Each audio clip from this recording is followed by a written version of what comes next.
Hey guys, hope you are doing absolutely amazing. My name's TJ Atkinson, your property and finance coach. In this video, we're going to be talking about 3 things that you've got to consider. In fact, you've got to take very serious if you are thinking about getting into rent to serviced accommodation.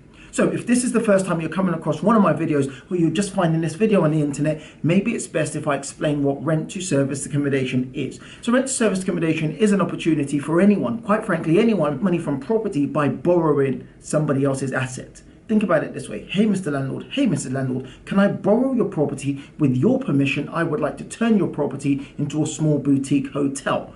When we turn that property into a small boutique hotel, we charge our customers or our guests on a nightly basis. We pay our rent, we pay our bills, and then we keep the profit. So let's talk about 3 things that you've got to really consider. In fact, you've got to take serious if you are thinking about venturing into rent to serviced accommodation. Now, these are not things that you will know about. So it's important that you watch this video. You're not going to hear this anywhere. You're not going to hear it on any YouTube video or on the internet. So I'm really going to break this down, and you've got to know this before you step foot into this property strategy. Number 1, lease.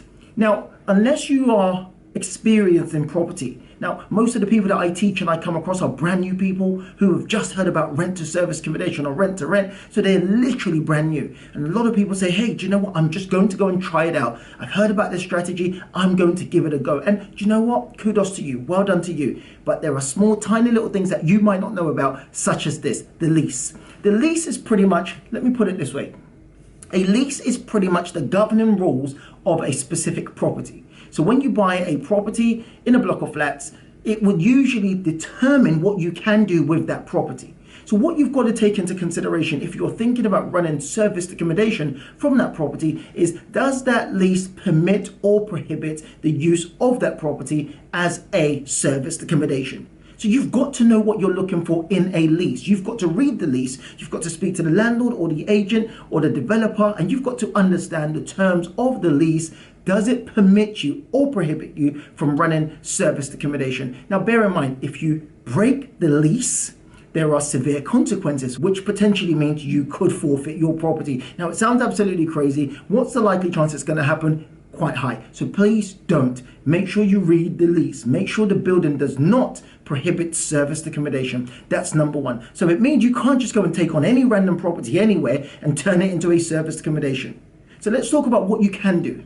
Now, what you might be able to do is look for a property that does not prohibit serviced accommodation or short-term rentals.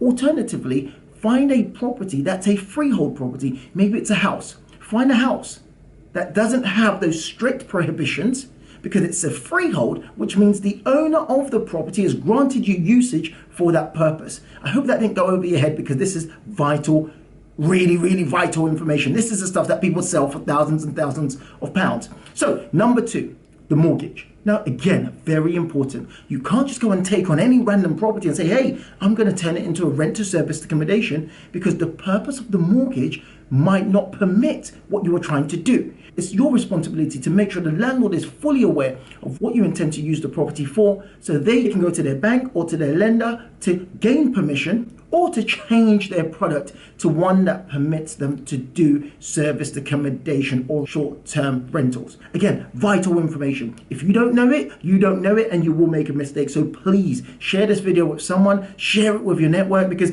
rent to rent is booming. There are lots of people out there talking about it, and many people will jump into it without understanding how important these things are. Number 3, insurance. You've got to have the right insurance. Speak to a broker. Connect with a broker that understands rent to serviced accommodation. See, that's vital. Look, I'll give you a situation. I was insured for about 12 properties by a very known insurer, but I would later find out that I wasn't adequately insured because they didn't actually understand that I didn't own the properties.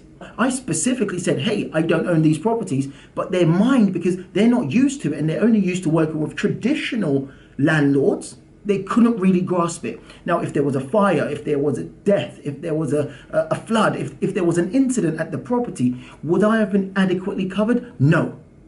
So it's important. So make sure you get the right insurance. Make sure you speak to a broker that understands rent to serviced accommodation. There are tons and tons of them out there. Google it and you will find one. Hey, I hope that really helps you. These are vital things that you've got to understand before you deep dive into serviced accommodation.